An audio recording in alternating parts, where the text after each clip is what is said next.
हरे कृष्ण। आप सभी का बहुत बहुत स्वागत है आज की चर्चा में। आज तक हमने इस अध्याय में परम गुह्य ज्ञान भागवत गीता का 9वें अध्याय में ये पढ़ा है कि इस जगत की रचना और जितना भी यहाँ परिवर्तन सब हो रहा है भगवान की अध्यक्षता में ही हो रहा है। लेकिन भगवान के इस प्रभाव को ऐसे मूढ़ आसुरी राक्षसी लोग हैं जो नहीं जानते और वो भगवान की मोहिनी प्रकृति का आश्रय लेकर भगवान का उपहास करते हैं, ये हमने पढ़ा। और क्या होता है, पतन की ओर जाते हैं ऐसे लोग। ये दुरात्माएं हैं, अभक्त हैं जो भगवान की भक्ति नहीं करते। और दूसरी ओर भगवान ने महात्मा के बारे में बताया, जो भक्त भगवान के प्रभाव को जानते हैं वो भगवान की दैवी गुणों का आश्रय लेकर अनन्य मन से विविध प्रकार से उपासना करते हैं, कीर्तन करते हैं और उन्हें सत असत पदार्थ और आत्मा सब कुछ एक परमात्मा है ऐसा अनुभव हो जाता है। तो ये महात्मा है। अब हमने दुरात्मा और महात्मा के बारे में बात करी, लेकिन कुछ अन्य लोग भी हैं जिनके अंतःकरण में सांसारिक भोग और संग्रह की कामना होती है।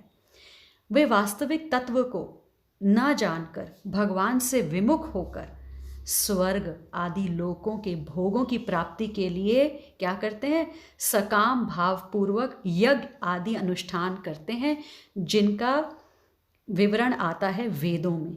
तो वो वेदों को किस लिए पढ़ते हैं, भगवान को जानने के लिए नहीं। वो अपने जीवन के स्टैंडर्ड, जिसे स्टैंडर्ड ऑफ लिविंग कहा जाता है, सांसारिक भोग कहा जाता है, संग्रह की कामना, इसके लिए वो यज्ञ करते हैं, अनुष्ठान करते हैं। और अब क्या होगा, देखिए स्वर्ग आदि जो लोग हैं, ऊपर के जो लोग हैं ना, वहाँ पर जाकर जब आपके पुण्य क्षीण हो जाएंगे, जब आपका बैंक बैलेंस खाली हो जाएगा, तो क्या होगा, आपको आवागमन को प्राप्त होंगे आप। इसका मतलब आप फिर इस मृत्यु लोक में दोबारा आ जाएंगे। तो इस भूमिका के साथ आज हम समझने का प्रयास करेंगे कि भगवान हमें 9वें अध्याय परम गुह्य ज्ञान के 20वें और 21वें श्लोक के माध्यम से क्या समझाना चाह रहे हैं। देखिए, सबसे पहली बात तो है 9:3 में हमने बात की कि जो अश्रद्धा रखते हैं वो भगवान को प्राप्त नहीं कर सकते। और उसके बाद एक बात और है, जो आज 9, 20 और 21 हम कर रहे हैं ना, उसमें बहुत बड़ा ये आपको प्रमाण मिल रहा है कि मृत्यु के बाद जीवन है। क्योंकि बहुत लोग यहाँ पर सुनने में आता है, कहते हैं कि वर्तमान जीवन ही सब कुछ होता है, इसके बाद और कुछ नहीं होता, इसलिए आप खूब खाइए पी लीजिए, मौज करिए, कल किसने देखा। तो ये श्लोकों में भगवान स्पष्टता से बता रहे हैं कि मृत्यु के बाद जीवन है। अगर आप ये कहें कि वर्तमान ही जीवन सब कुछ है, तो फिर एक बात बताइए, कोई अमीर और कोई गरीब क्यों है, कोई पशु कोई पक्षी क्यों है, इतनी वैरायटी क्यों है, कोई विकलांग क्यों है, इतनी नाइंसाफी क्यों भगवान कर रहे हैं, फिर न्याय क्यों नहीं है। तो फिर सबको एंजॉय करने का बराबर अवसर मिलना चाहिए। इसका उत्तर भगवान देते हैं कि पिछले जन्म के कर्मों के अनुसार तुम्हें ये जीवन मिला है। अगर तुम्हें अच्छा जीवन मिला है ना, तो तुमने पिछले जन्म में कोई अच्छे कार्य किए होंगे। इसलिए अभी जो जीवन मिला है ना, उसे पशुओं की भांति मत वेस्ट करो, क्योंकि इन्हीं कर्मों से तुम्हें अगला जन्म मिलेगा। जैसे 8वीं में बहुत पढ़ाई करके बड़े अच्छे नंबर लेके 9वीं में आ गए और अब 9वीं में कुछ नहीं करेंगे कि बस यही है जो है। अरे नहीं, 9वीं में पढ़ाई करनी है आगे 10वीं में जाने के लिए। तो मनुष्य जीवन में पढ़ाई करनी है, अच्छे कर्म करने हैं, इस जन्म मृत्यु के आवागमन के चक्कर को काटने के लिए, 84 लाख योनियों में दोबारा ना आना पड़े इसलिए। तो भगवान भागवत गीता में ये बार बार हमें बता रहे हैं।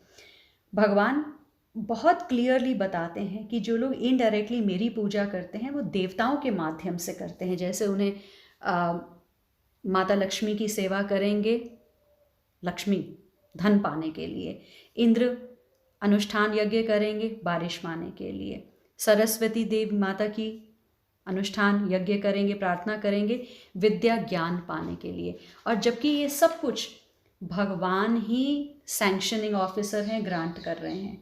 तो कहने का मतलब है कि जैसे कोई यहाँ पर भारत में रह रहा हो, तो वो अमेरिका जाना चाहता है, यूरोप जाना चाहता है, क्योंकि उसे लगता है कि भारत से ज़्यादा अच्छा स्टैंडर्ड वहाँ पर है, मुझे कंफर्टेबल सिक्योर लाइफ, अच्छी नौकरी, अच्छा घर बार सब कुछ मिलेगा। तो इसलिए वो बाहर की तरफ आनंद ढूंढने के लिए निकलता है। तो इसी तरह से कुछ मनुष्य ऐसे हैं जो सोचते हैं कि वेदों में अनुष्ठान बताए गए हैं, उससे मैं अपना जीवन जो है वो बहुत और अच्छा कर सकता हूँ, फैसिलिटीज़ ले सकता हूँ, संग्रह कर सकता हूँ, जैसे हमने बात की, और बहुत ज़्यादा सांसारिक भोग जो भोगना चाहते हैं ना, फिर वो बहुत पुण्य कर्म करते हैं यहाँ रहकर, बहुत दान करेंगे, बहुत पुण्य कमाने का प्रयास करेंगे। तो आज भगवान उनकी इन सभी आशाओं पर पानी फेरने वाले हैं। आइए देखते हैं कैसे। तो भगवान कह रहे हैं कि 20वां श्लोक, भगवान कह रहे हैं, जो वेदों का अध्ययन करते तथा सोमरस का पान करते हैं वे स्वर्ग प्राप्ति की गवेषणा करते हुए अप्रत्यक्ष रूप से मेरी पूजा करते हैं। वे पाप कर्मों से शुद्ध होकर इंद्र के पवित्र स्वर्गिक धाम में जन्म लेते हैं, जहां वे देवताओं का सा आनंद भोगते हैं। भगवान स्वयं कह रहे हैं, त्रय विद्या माम सोम पाहा पूत पापा यज्ञैर इष्टवा स्वर्ग गतिम प्रार्थयन्ते ते पुण्यम असाध्य सुरेंद्र लोकम अश्नान्ति दिव्यान दिवी देव भोगान। ये भगवान बता रहे हैं। तो बड़ा सुंदर यहाँ है कि जो संसार के मनुष्य हैं ना, वो यहाँ के भोगों में ही लगे रहते हैं।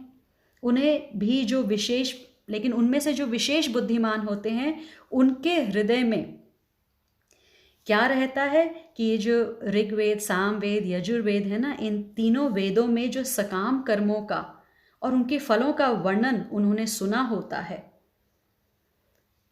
और वो क्या करते हैं, वो यहाँ के भोगों की इतनी परवाह नहीं करते। वो तैयारी कहाँ की करते हैं, वो स्वर्ग के भोगों के लिए लालच कर उठते हैं, और स्वर्ग की प्राप्ति के लिए वेदों में जो कहे हुए यज्ञ है ना, वो उसके अनुष्ठान में लग जाते हैं। तो ऐसे मनुष्यों के लिए यहाँ पर क्या भगवान कह रहे हैं, त्रय विद्या, तीनों वेदों में कहे हुए सकाम अनुष्ठान को करने वाले, ऐसे त्रय विद्या। और भगवान ने आगे ये भी कह दिया है, माम का मतलब है कि वो बेशक इंद्र रूप से कर रहे हैं, लेकिन वो मेरी ही पूजा करते हैं, मेरी ही सेवा करते हैं, और वो लालची होते हैं सांसारिक भोगों के लिए। उनका मन यहाँ से नहीं भरता। जैसे कोई 500 गज़ की कोठी में रह रहा हो और लालच आ जाए कि 1000 की गज़ की कोठी मिल जाए तो बहुत मज़ा आए, आनंदित हो जाऊँ मैं। किसी की गाड़ी देख ली तो ऐसी गाड़ी मुझे मिले तो मैं आनंदित हो जाऊं। किसी को अच्छे कपड़े, वस्त्र, अच्छे गहने पहने देखा तो ये सोचें कि अरे मुझे मिल जाए तो मैं आनंदित हो जाऊं। और फिर वो ऐसे लोगों का सहारा लेते हैं जो उन्हें कोई यज्ञ, अनुष्ठान बताते हैं कि तुम्हारे घर में पुत्र हो जाए, तुम्हें धन धनाढ्य की प्राप्ति हो जाए, और वो मोक्ष प्राप्ति, भगवान की सेवा प्राप्ति से हटकर क्या करते हैं, धार्मिक कार्य ज़रूर करते हैं। यज्ञ, अनुष्ठान सब धार्मिक कार्य हैं, लेकिन धार्मिक कार्य किस लिए करते हैं, अर्थ कमाने के लिए, पैसा कमाने के लिए, और अपनी वासनाओं की पूर्ति के लिए, जिसे काम कहा जाता है। तो अर्थ, काम, धर्म, अर्थ, काम और मोक्ष, ये क्या हैं, ये 4 पिलर्स हैं। और ये सिर्फ रह जाते हैं अटक के धर्म में। धार्मिक कार्य करते हैं किस लिए, अर्थ कमाने के लिए, अर्थ कमाते हैं अपनी वासनाओं की पूर्ति के लिए, और उनका मन यहाँ तक नहीं भरता, उन्हें लालच आ जाता है स्वर्ग के भोगों के लिए, उनका मन ललचा उठता है। तो यहाँ पर भगवान कह रहे हैं, त्रय विद्या माम सोम पाप पूत पापा। तो सोमलता, सोमवली नामक की एक लता होती है, और शास्त्र में उसके विषय में आया है कि जैसे शुक्ल पक्ष होता है ना, तो शुक्ल पक्ष में क्या होता है, चंद्रमा की एक एक कला बढ़ती है, चंद्रमा थोड़ा थोड़ा बढ़ता है, और पूर्णिमा को चंद्रमा पूर्ण हो जाता है। तो ऐसे ही कृष्ण पक्ष में प्रतिदिन चंद्रमा घटता है, और क्षीण होते होते अमावस्या को सर्वथा क्षीण हो जाता है। तो ऐसे ही जो सोमलता है ना, ये भी शुक्ल पक्ष में प्रतिदिन एक एक पत्ता निकलता है, निकलते निकलते पूर्णिमा तक 15 पत्ते निकल जाते हैं, और कृष्ण पक्ष में प्रतिदिन एक एक पत्ता गिरते गिरते अमावस्या तक पूरे पत्ते गिर जाते हैं। ये एक लता के बारे में शास्त्रों में आता है। तो उस सोम लता के रस को सोम रस कहा जाता है। तो यज्ञ करने वाले उस सोम रस को वैदिक मंत्रों के द्वारा अभिमंत्रित करके पीते हैं, इसलिए उनको सोमपा कहा जाता है। तो आगे जो हम बात करें ना कि वेदों में वर्णन आया है यज्ञों का अनुष्ठान करने का, और वेद मंत्रों से सोमरस को पीने वाले मनुष्य जो हैं वो स्वर्ग के प्रतिबंधक पाप नष्ट हो जाते हैं उनके, इसलिए उनको पूत पाप कहा जाता है। तो भगवान ने इससे पहले के श्लोक में सत असत सब कुछ को कहा है कि मैं ही हूँ। तो ये जो इंद्र भी है ना, ये भगवत स्वरूप ही हैं, ये कोई और नहीं है, ये भगवान की सृष्टि है और ऊपर से लेकर नीचे तक सब कुछ भगवान ही हैं। तो यहाँ जब भगवान कह रहे हैं ना माम त्रय विद्या माम, तो भगवान कह रहे हैं वो पूजता तो मुझे ही है लेकिन इनडायरेक्टली पूजता है, क्योंकि सकाम यज्ञ का अनुष्ठान करने वाले जो मनुष्य हैं ना, उनको स्वर्ग प्राप्ति की इच्छा से वो स्वर्ग के अधिपति इंद्र का पूजन करते हैं और इंद्र से ही स्वर्ग प्राप्ति की प्रार्थना करते हैं। उनको लगता है कि जो इंद्र हैं, जो देवता हैं ना, वो भगवान से अलग हैं और उनकी सत्ता अलग है, तो हमें भगवान से नहीं मांगना, हमने इनसे मांगना है। तो ऐसे लोगों के बारे में भगवान इन 2 श्लोक में बता रहे हैं। तो ऐसे लोग प्रार्थना करते हैं इंद्र से। अब देखिए, वैदिक हो, जैसे हमने क्रतुवाद की, या यज्ञ पौराणिक विधि से ये जो जितने भी सकाम यज्ञों के द्वारा इंद्र का पूजन करने और प्रार्थना करने से क्या होता है, ये लोग स्वर्ग में जाकर देवताओं के दिव्य भोगों को भोगते हैं। यहाँ पर आया है ना, अश्नांति दिव्यान दिवी देव भोगान। तो जैसे कि भारत में इतने भोग नहीं हैं, अमेरिका में जाकर आप देखिए सब तरफ एसी ही एसी है, सड़कें बिल्कुल साफ़ हैं, पीने का पानी बिल्कुल साफ़ है, फैसिलिटीज़ बहुत हैं, सरकार बहुत फैसिलिटीज़ दे रही है, तो भोग ही भोग हैं आपके हर तरफ। तो ये लोग भी यज्ञ की किस लिए करते हैं अनुष्ठान, इंद्र का पूजन क्यों कर रहे हैं, प्रार्थना क्यों कर रहे हैं, ताकि स्वर्ग में जाकर ये देवताओं के दिव्य भोगों को भोगते हैं। और वो जो दिव्य भोग है ना, वो मनुष्य के भोगों की अपेक्षा बहुत बहुत ज़्यादा होते हैं। जितना यहाँ पृथ्वी लोक पे भोग है ना, तो वो बहुत बहुत ज़्यादा होता है। तो वहाँ पर जो सब कुछ दिव्य शब्द है, स्पर्श रूप रस और गंध, ये जो 5 विषय है ना, भोग हैं जो हम अनुभव करते हैं, ये बहुत ज़्यादा है। घूमना फिरना, सुख आराम, आदर सत्कार बहुत ज़्यादा है यहाँ के पृथ्वी लोक से, बहुत ज़्यादा, इसलिए ये लालच करते हैं और ये वहाँ जाने के लिए यहाँ से यज्ञ करते हैं। तो यहाँ ऐसे मनुष्यों का वर्णन है इस श्लोक में, जिनके भीतर क्या है, संसार का इतना ज़्यादा लोभ बैठा हुआ है, इतनी सत्ता बैठी हुई है कि वो भगवान को भुला देते हैं। वो मोक्ष की तरफ नहीं चलते, वो धार्मिक कार्य करते हैं, अर्थ और काम। अर्थ मतलब पैसा कमाने के लिए, काम मतलब अपनी इच्छाओं की पूर्ति के लिए। और ये जो सब कुछ भी हो रहा है ना, भगवान देख रहे हैं। और आगे भगवान कहेंगे अविधि पूर्वक उपासना करते हैं। 9वें अध्याय के 23वें श्लोक में आगे भगवान बताएंगे कि ये अविधि पूर्वक है और ऐसे मनुष्यों की उपासना जो है ना, वो नाशवान फल होता है, टेम्पररी होता है, क्योंकि परमानेंसी तो यहाँ है ही नहीं। भगवान ने बता दिया कि आप ब्रह्मलोक तक भी हो आएंगे। 8:16 में अगर आपको याद होगा तो भगवान ने बता दिया है कि इस जगत में सर्वोच्च लोक से लेकर निम्नतम लोक, सारे जितने भी लोक हैं, सब दुखों के घर हैं, जहाँ जन्म तथा मरण का चक्कर लगा रहता है। इसका मतलब आप ऊपर के लोग कहीं भी चले जाएं, ब्रह्मलोक तक जन्म मरण लगा रहेगा। किंतु हे कुंती पुत्र, जो मेरे धाम को प्राप्त कर लेता है, पुनर्जन्म न विद्यते, वह फिर कहीं भी जन्म नहीं लेता।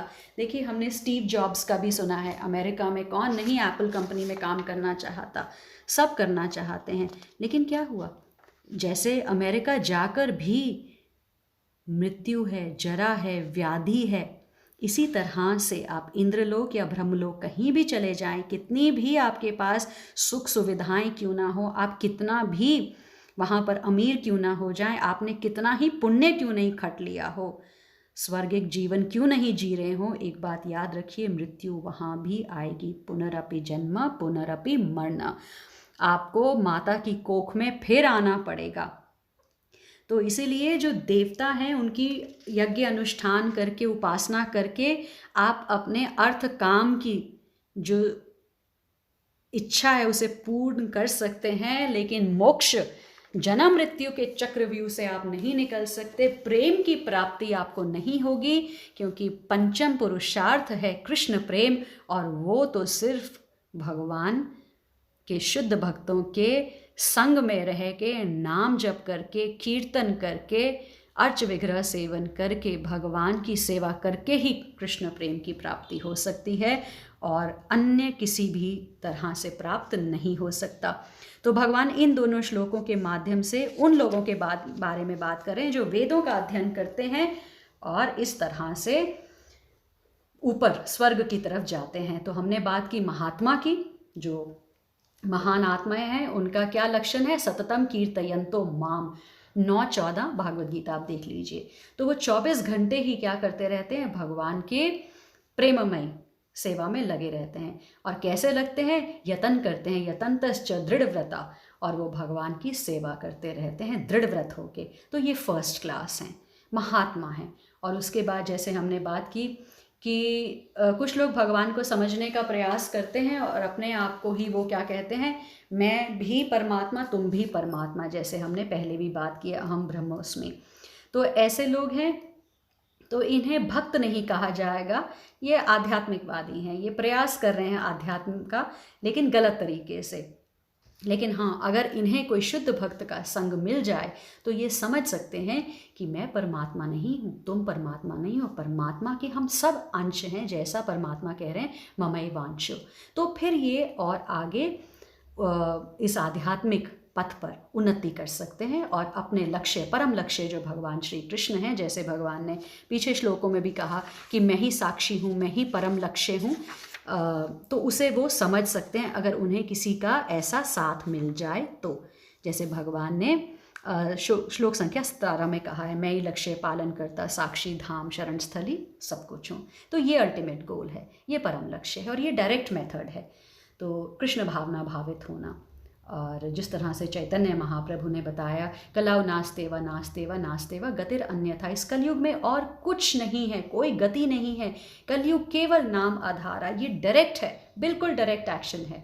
तो शिला प्रभुपाद कहते हैं जैसे मिलिट्री में कहा जाता है डायरेक्ट एक्शन, ऐसे ही आध्यात्मिक जीवन में अगर आपने डायरेक्ट करना है, भगवान तक पहुंचना है, तो कलयुग केवल नाम आधारा, सिमर सिमर नर उतर ही पारा। सिर्फ नाम का सहारा ले लीजिए, कीर्तयन्तो माम, भगवान स्वयं कह रहे हैं, सतत कीर्तन जो करता है भक्ति पूर्वक प्रीति पूर्वकम, तो उसे मैं प्राप्त होता हूँ। और ये बहुत सरल है, बहुत सरल है, और इसमें कुछ ज़्यादा करने की ज़रूरत नहीं है। हम जहाँ हैं, जैसे हैं, बस भगवान को यही कहें कि मैं जहाँ हूँ, जैसा हूँ, हे प्रभु आपका हूँ, मुझे स्वीकार कीजिए, और नाम जपते रहें। तो हमें बहुत ज़्यादा तपस्या करने की, बहुत ज़्यादा इस तरह से ये अनुष्ठान करने की ज़रूरत नहीं है। भागवत गीता में भगवान ने अपने साथ सीधा संपर्क बनाने को कहा है। लेकिन कुछ लोग हैं जो, हमने बात की उपासना कैसे करते हैं, अहंग्रह उपासनम, कि अपने को और भगवान को एक ही मानते हैं। और कुछ होते हैं प्रतीकोपासक, जो भगवान के प्रतीक को ही भगवान मानते हैं, जैसे देवतागण को भगवान का प्रतीक मानते हैं। और कुछ हैं जो भगवान के विश्वरूप को भगवान मानते हैं, विश्वरूप उपासक। हमने ये 3 उपासकों की भी बात कर ली है।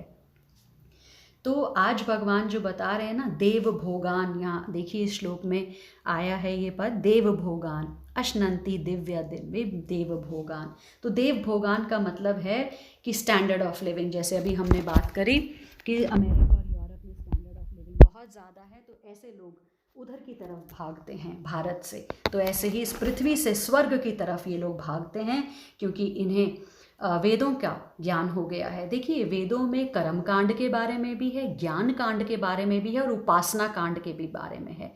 तो जो भी हो, पहुंचना, लक्ष्य क्या है, भगवान स्वयं है लक्ष्य। और ये भगवान भागवत गीता में 15:15 में बता चुके हैं, और ये हमने पहले भी पढ़ा है, सर्वस्य चाहम हृदि सन्निविष्टो मतः स्मृति ज्ञानम अपोहनम च वेदैश्च सर्वर अहमेव वेद्य। भगवान बता रहे हैं कि मैं ही वेदों के द्वारा जानने योग्य हूँ। बेशक वहाँ कर्म कांड है, उससे भी मुझे ही जानना है। बेशक वहाँ पर उपासना कांड है, उपासना मेरी ही करनी है। ज्ञान कांड है, ज्ञान से मुझे ही प्राप्त करना है। आप कहीं से भी आओ, मुझे प्राप्त करो, क्योंकि निस्संदेह मैं ही वेदांत का संकलन करता तथा समस्त वेदों का जानने वाला हूँ।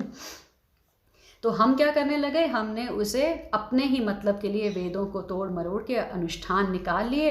ऐसा करोगे ऐसा मिलेगा, ऐसा करोगे वैसा मिलेगा, और इस जन्म मृत्यु के चक्रव्यूह से निकलना भूल गए। तो ये देव भोगान है, जैसे भोग देवता भोगते हैं हम वैसा ही भोगना चाहते हैं।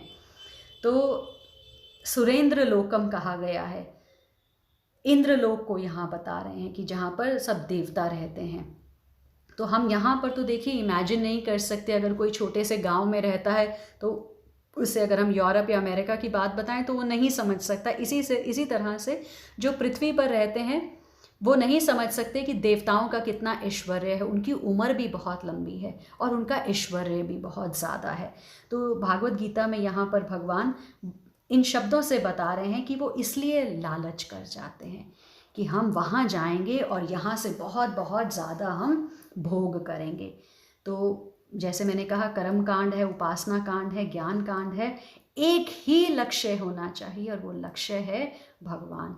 त्रैवेद्य कहा है, त्रैवेद्य मतलब तीनों तरह के वेदों का आश्रय लेकर आपको भगवान तक पहुंचना चाहिए। और आप क्या हो गए, जैसे घर से पैसे देकर आपको भेजा कि जाइए घर का ये सामान लाइए, लेकिन आप पैसे देकर बाज़ार में इतनी वैरायटी देखकर असल भूल गए कि क्या लेने आए थे, और अपने इंद्रियां तर्पण के लिए कोई जूस खरीद लिया, कोई टॉफ़ी ले ली और कोई चॉकलेट से ललचा गए। तो इसी तरह से मनुष्य जीवन मिला तो परमात्मा की प्राप्ति के लिए है, वापस अपने घर भगवान के धाम जाने के लिए मिला है। लेकिन ये मनुष्य जन्म सोचिए वो पैसे हैं जो मिल गए, और वेदों में ये टॉफ़ी चॉकलेट नज़र आ गई तो हम ये पैसे, ये मनुष्य जीवन जो है उसको खर्च कर बैठे ये छोटी छोटी चीज़ें लेने में। तो यहाँ पर भागवत गीता में यही बताया जा रहा है। देखिए, आपने कहीं भी जाना होता है ना, अगर आपने अमेरिका भी जाना है तो आपको वीज़ा चाहिए होगा, टिकट चाहिए होगी, क्लियरेंस चाहिए होगा, है ना। तो इसी तरह से जब आपने ऊपर के लोकों में जाना है तो आपको भी वहाँ के लिए पुण्य चाहिए होंगे। इतना पुण्य आपको इकट्ठा करना होगा कि आप वहाँ जा सकें। तो वेदों में ये सारा कुछ बता रखा है।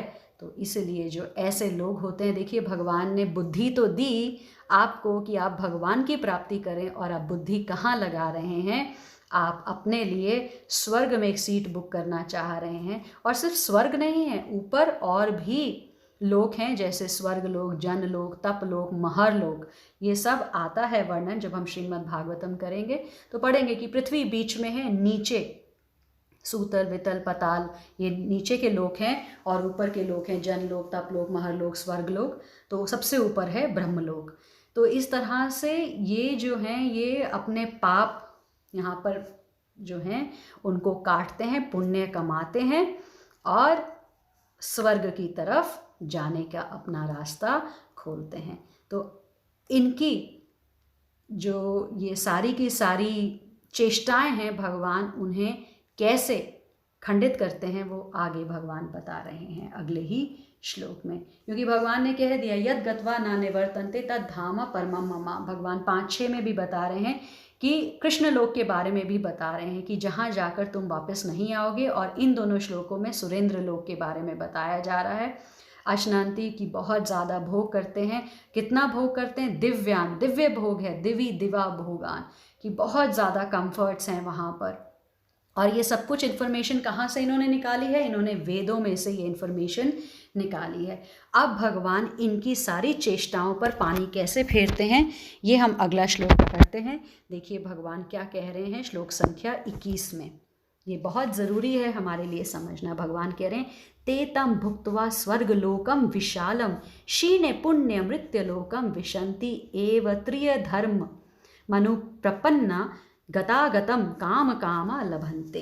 भगवान कह रहे हैं इस प्रकार जब वे जो उपासक हैं ना, जो इंद्र लोग गए हैं या स्वर्ग लोग गए हैं या महर तप लोग जन लोग गए हैं, जब ये विस्तृत विशाल इंद्रिय सुख को भोग लेते हैं ना, उसके बाद इनका क्या होता है? क्योंकि इनके पुण्य कर्मों के फल अब क्षीण हो गए हैं तो वो इस मृत्यु लोक में पुनः लौट आते हैं। इस प्रकार जो तीनों वेदों के सिद्धांत में दृढ़ रहकर इंद्रिय सुख की गवेषणा करते हैं, उन्हें जन्म मृत्यु का चक्र ही मिल पाता है। बताइए क्या फ़ायदा हुआ? क्या फ़ायदा हुआ? आपने अपना मनुष्य जीवन भी खराब किया, और जो आपको बुद्धि मिली थी आपने वेदों को पढ़कर अपने लिए सुखों का संग्रह, लालच किया और अंत में क्या प्राप्त हुआ? मृत्यु। तो मृत्यु तो आपको इस मृत्यु लोक में भी आई। तो कहने का मतलब है स्वर्ग लोक बहुत विशाल है, यहाँ पे शब्द भगवान कह रहे हैं विस्तृत है, वहाँ की आयु भी विशाल है, बहुत ज़्यादा आयु है, वहाँ की भोग सामग्री भी विशाल है, बहुत बड़ा है सब कुछ, इसलिए इंद्रलोक को विशाल कहा गया है। भगवान कह रहे हैं ना, ते तम भुक्त्वा स्वर्ग लोकम विशालम, विशाल भोग तुमने कर लिया। स्वर्ग की प्राप्ति चाहने वाले ना तो भगवान का आश्रय लेते हैं और ना ही भगवत प्राप्ति के लिए किसी साधन का आश्रय लेते हैं, जैसे श्रवणम, कीर्तनम, वंदनम, अर्चनम। भगवान की तरफ तो उनका ध्यान ही नहीं है, वो अंधे हुए हैं। जैसे कोई प्यार में अंधा होता है ना, तो उसे अपनी प्रेमिका के अलावा कोई नज़र नहीं आता। ये लालच में इतने अंधे हुए हैं कि इनको कुछ और नज़र नहीं आ रहा, ना भगवत प्राप्ति, ना अपना मनुष्य जीवन, ना ही श्रवणम कीर्तन, कुछ नज़र नहीं आ रहा। उन्हें सिर्फ वेदों में क्या नज़र आ रहा है? जो सकाम धार्मिक क्रियाएं हैं ना, अनुष्ठान हैं, बस उन्हीं का आश्रय लेते हैं और त्रिय धर्म के शरण बताए जाते हैं। यहाँ पर बताया है ना कि त्रिय धर्मा, देखिए, एवं त्रयी धर्मा अनुप्रपन्ना, उन्होंने ये त्रयी धर्म का शरण ले रखी है। आगे कहा है गतागतम, जाना और आना। गतागतम का मतलब क्या है? मृत्यु तथा जन्म को। क्योंकि जो भी देखिए सकाम अनुष्ठान करने वाले हैं ना, स्वर्ग को ज़रूर प्राप्त हो जाएंगे, और जिन पुण्यों के फल स्वरूप वो स्वर्ग में जाते हैं ना, जब उन पुण्यों के समाप्त होने पर वे पुनः कहाँ जाएंगे? वो मृत्यु लोक में लौट आते हैं। क्योंकि भगवान ने बता दिया, जो मेरे धाम को प्राप्त होता है फिर वो मृत्यु को प्राप्त नहीं होगा। तो इस प्रकार उनका जो ये है ना, ये चलता रहता है। बार बार सकाम शुभ कर्म करके स्वर्ग में जाते हैं और फिर लौटकर मृत्यु लोक में आने का चक्कर चलता ही रहता है। और इस 84 लाख योनियों के चक्कर से वो कभी छूट नहीं पाते। बहुत सुंदर मनुष्य जीवन उन्हें मिला था और उन्होंने उसे नष्ट कर दिया। तो जैसे यहाँ पे बताया है, क्षीण पुण्य, संपूर्ण पुण्य क्षीण हो गए हैं। इसको छोटा सा एग्जाम्पल देखते हैं। जैसे आपने बैटरी फुल चार्ज करी है अपने मोबाइल की और आप आज सफ़र पे निकले हैं, तो आपका मोबाइल कब तक चलेगा? जब तक उसमें बैटरी है। जैसे ही बैटरी डिस्चार्ज, आपका फ़ोन ख़त्म। तो ऐसे ही ये लोग स्वर्ग गए हैं, पुण्य का बैटरी लेकर गए हैं चार्ज करके। जैसे ही इनकी बैटरी पुण्यों की ख़त्म, तो इन्हें वापस आना पड़ेगा। और ये मुक्त नहीं होते, क्योंकि इन्होंने जो पुण्य एकत्रित किए थे उसके वो वीज़ा लगा के ये गए हैं।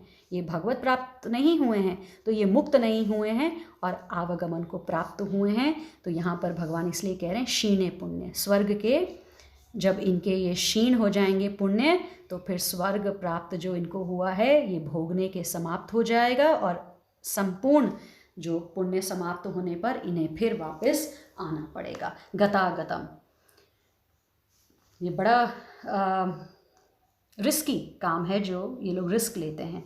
तो जो लोग बहुत ज़्यादा भौतिकतावादी होते हैं, वो सिर्फ एक ही उनका काम है कि किसी तरह से मुझे, जो लालची लोभी होता है उसे क्या होता है? और पैसा, और पैसा, और पैसा। तो ये जो भौतिकवादी हैं, इन्हें बस ये है स्वर्ग लोग, बहुत ज़्यादा भोग इंजॉय करना चाहते हैं। तो और भगवान ने बता ही दिया है कि ठीक है इंजॉय करो, लेकिन उसके बाद क्या होगा? उसके बाद फिर तुम्हें नीचे आना पड़ेगा। आपने वो देखा होगा ना, मेला लगता है तो वो जाइंट व्हील होता है, बहुत बड़ा सा गोल सा झूला होता है, तो उसमें आपकी सीट होती है, तो वो कभी ऊपर जाता है कभी नीचे जाता है। फेरिस व्हील कहा जाता है, जाइंट व्हील कहा जाता है, जिन्होंने मेले में फेयर में वो देखा है। तो कहने का मतलब, आप ब्रह्मलोक भी चले जाएं, स्वर्ग लोक भी चले जाएं, लेकिन फिर आपको कहाँ आना है? नीचे। तो कभी आप नीचे हैं तो कभी आप ऊपर हैं, कभी आप पक्षी हैं तो कभी आप पशु हैं। तो इस तरह से आप इस मृत्यु लोक में ही आते जाते रहेंगे। बेशक आप ब्रह्मलोक में भी चले जाएं, लेकिन ये आवागमन का सिलसिला रुकेगा नहीं।